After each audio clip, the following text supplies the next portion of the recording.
वतन की फिक्र कर नादा मुसीबत आने वाली है कि तेरे बर्बादियों के मशवरे हैं आसमानों में। बिस्मिल्लाहिर्रहमानिर्रहीम। अस्सलामु अलैकुम जुले दोस्तों, उम्मीद है आप सब खैरियत से होंगे। दोस्तों, हालिया दिनों में यूनिवर्सिटी ऑफ लद्दाख ने असिस्टेंट प्रोफेसर और एसोसिएट प्रोफेसर के खाली पोस्ट को पुर करने के लिए उम्मीदवारों से दरख्वास्त मांगी है। खुशी की बात यह है कि लद्दाख यूटी बनने के साथ साथ और लद्दाख में यूनिवर्सिटी तश्कील देने के बाद यूनिवर्सिटी ऑफ लद्दाख ने पहली बार गेजेटेड पोस्ट के रिक्रूटमेंट के लिए इश्तिहार निकाली है। इससे अंदाज़ा लगाया जा सकता है दोस्तों कि लद्दाख में अच्छे दिन आने वाली हैं, या यूं कहें कि अच्छे दिन आ गए हैं। लेकिन LRSF यानी लद्दाख रिसर्च स्कॉलर्स फोरम ने प्रेस रिलीज के जरिए ये बयान दिया है कि वो लोग इस एडवर्टीजमेंट से या इस रिक्रूटमेंट प्रोसेस से खुश नहीं हैं। उन्होंने बहुत सारे लूपहोल्स अपने बयान में जारी किया है। आइए आज की वीडियो में जानने की कोशिश करते हैं कि लद्दाखी मुहक्किकीन इस एडवर्टीजमेंट से क्यों खुश नहीं है, और अगर ये रिक्रूटमेंट एज इट इज जारी रहा या तकमील तक पहुंचे तो लद्दाखी फ्यूचर या प्रेजेंट एस्पायरेंट्स पर उसका क्या असर पड़ेगा। सबसे पहला नुक्ता यह है दोस्तों कि नो रिक्रूटमेंट पॉलिसी ड्राफ्टेड। सबसे पहला नुक्ता चीनी LRSF ने यह उठाया है कि कोई रिक्रूटमेंट पॉलिसी यूनिवर्सिटी की तरफ से ड्राफ्ट नहीं हुआ है, खुसूसन रिजर्वेशन को लेकर खदशा जताया है। यूनिवर्सिटी ने SC कैंडिडेट्स के लिए सीट्स तो मेंशन किया है, लेकिन यह क्लियर नहीं है कि ये जो मेंशन्ड सीट्स है या रिजर्व सीट्स है ST के लिए, वो सिर्फ लद्दाखियों के लिए है या पूरे हिंदुस्तान के लिए। वाज़ेह रहे दोस्तों, जब से लद्दाख यूटी बना है और जम्मू कश्मीर बाइफर्केशन के बाद आर्टिकल 370 और 35A को जब से हटाया है, तब से लद्दाख में कोई भी हिंदुस्तानी शहरी आके गवर्नमेंट पोस्ट के लिए अपना फॉर्म भर सकते हैं। नॉन गेजेटेड पोस्ट के लिए लद्दाख एडमिनिस्ट्रेशन ने LRC यानी कि लद्दाख रेजिडेंस सर्टिफिकेट को ज़रूरी करार दिया है, लेकिन गेजेटेड पोस्ट के लिए LRC का होना ज़रूरी नहीं है। दूसरा नुक्ता यह है दोस्तों, no reserve post for Ladakhis. खास लद्दाखियों के लिए कोई भी रिजर्व पोस्ट मुअय्यन नहीं है, यानी लद्दाखी और गैर लद्दाखी को बराबर की तरजीह दे रहे हैं इस एडवर्टीजमेंट में। अगर हम दूसरे यूनिवर्सिटीज़ को देखें तो हर यूनिवर्सिटीज में स्टेट कैंडिडेट्स के लिए रिजर्व सीट्स होती है, और ST या SC कैंडिडेट्स जो अपने उस स्टेट से ताल्लुक नहीं रखते हैं और उस पार्टिकुलर स्टेट यूनिवर्सिटी में या उस स्टेट के यूनिवर्सिटी में अगर कोई फॉर्म भरे तो उसको जनरल कैटेगरी में शुमार किया जाता है। लेकिन यूनिवर्सिटी ऑफ लद्दाख के इस एडवर्टाइजमेंट में ऐसा कोई रूल देखने को नहीं मिलता। ये लद्दाखी कैंडिडेट्स के साथ बहुत नाइंसाफी है। तीसरा नुक्ता यह है दोस्तों कि असिस्टेंट प्रोफेसर के लिए कुल 36 पोस्ट का ऐलान किया है, जिनमें 15 सीट्स ST के लिए और 21 सीट्स अनरिजर्व्ड कैटेगरी में रखा है, और कुछ सब्जेक्ट्स जैसे कि ज़ूलॉजी, उर्दू और अरबिक में सिर्फ एक सीट्स है, वो भी अनरिजर्व्ड है। इसे यह नहीं सोचना कि दोस्तों कि दूसरे सब्जेक्ट में तो बहुत ज़्यादा सीटें होंगी। दूसरे सब्जेक्ट में भी ज़्यादा से ज़्यादा 2 सीट्स है, उनमें BEd या एजुकेशन में 4 सीट्स है। यहाँ पर एक बात यह भी है दोस्तों कि लद्दाख में यूनिवर्सिटी तश्कील देने के बाद पहली बार परमानेंट पोस्ट के लिए एडवर्टाइजमेंट शाये हुई है, और कोर सब्जेक्ट्स जैसे कि बायोलॉजी, इंग्लिश और उर्दू जैसे सब्जेक्ट्स में ज़्यादा से ज़्यादा पोस्ट का एडवर्टाइजमेंट होना चाहिए था, रिक्रूट करना चाहिए था, लेकिन यहाँ पर भी हमें 1 या 2 ही हमें पोस्ट देखने को मिलते हैं, वो भी ज़ूलॉजी सब्जेक्ट में तो सिर्फ 1 ही, वो भी अनरिजर्व्ड कैटेगरी में। बाकी अगर हम देखें तो दूसरे सब्जेक्ट जैसे कि एंथ्रोपोलॉजी और दूसरे काफ़ी बहुत सारे सब्जेक्ट्स के का तो कोई भी रिक्रूटमेंट के लिए कोई भी एडवर्टाइजमेंट शायद नहीं हुआ है।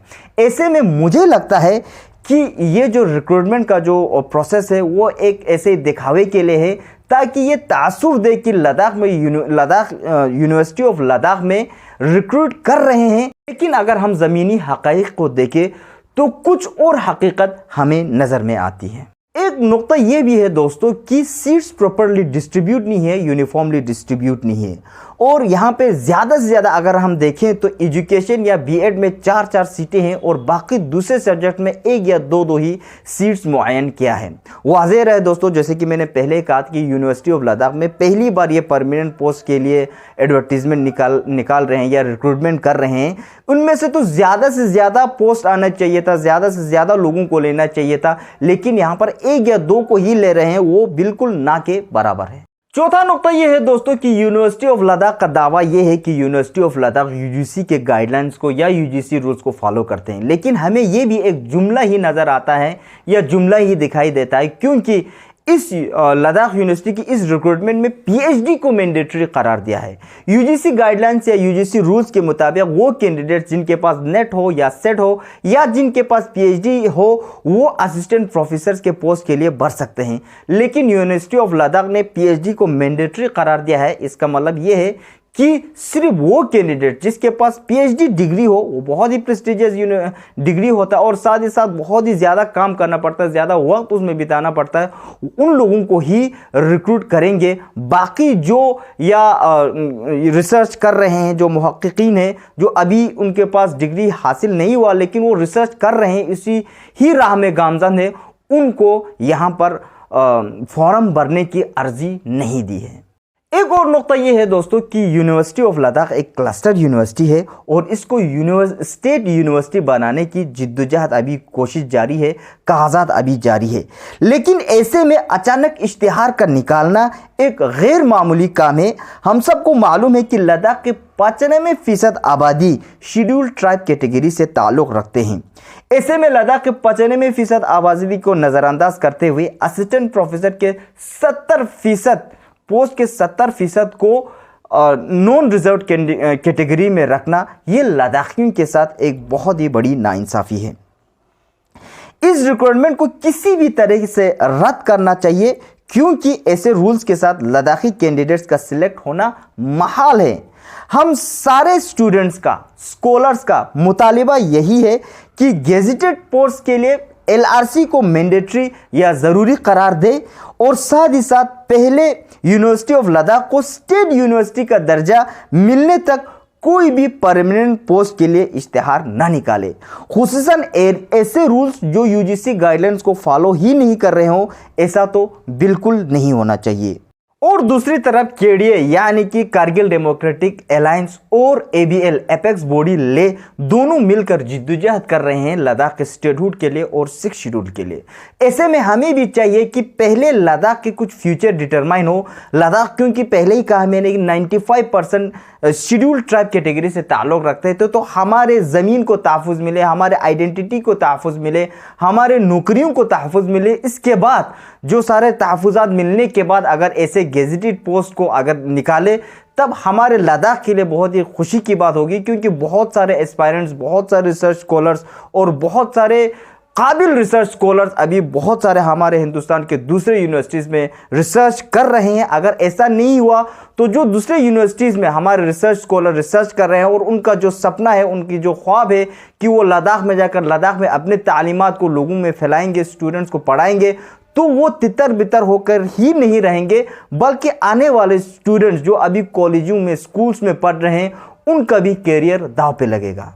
आखिर में मैं इस वीडियो के ज़रिए कंसर्न अथॉरिटी से यही गुजारिश करता हूं कि या तो एलआरसी को मैंडेटरी करार दे, ताकि लद्दाख के स्टूडेंट्स जो एस्पायरेंट्स है वो ज़्यादा से ज़्यादा इसमें शरीक हो सके, और साथ ही साथ बहुत सारे रूल्स अमेंड करने की ज़रूरत है, और जिनका मैंने कुछ जो एलआरएसएफ ने अपने प्रेस रिलीज़ में बयान में दिया है उनका मैंने जिक्र किया है। और साथ ही साथ लद्दाख को, यूनिवर्सिटी ऑफ लद्दाख को क्लस्टर यूनिवर्सिटी में तब्दील होने तक ऐसे जो परमानेंट पोस्ट के रिक्रूटमेंट्स अगर नहीं करेंगे तो लद्दाखी एस्पायरेंट्स के लिए, स्कॉलर्स के लिए बहुत बेहतरीन होगा। और साथ ही साथ मैं आम जनता से भी, आम आवाम से भी यही गुजारिश करना चाहता हूं कि आप एलआरएसएफ का साथ दें और इस तहरीक में आप शामिल हो, ताकि हमारे लद्दाख का फ्यूचर खूबसूरत रहे, बेहतरीन रहे, और आने वाले एस्पायरेंट्स के लिए, आने वाले स्टूडेंट्स के लिए, स्कॉलर्स के लिए एक बहुत ही खूबसूरत तरीके से, अगर ये शुरुआत खूबसूरत तरीके से होगा तो एक खूबसूरत तरीके से आगे आने वाले रिक्रूटमेंट पॉलिसीज़ भी इसी तरह से होता रहे। तो इसी पर मैं आप लोगों से अलविदा लेता हूँ दोस्तों, अपना ख्याल रखिएगा, खुदा हाफिज़।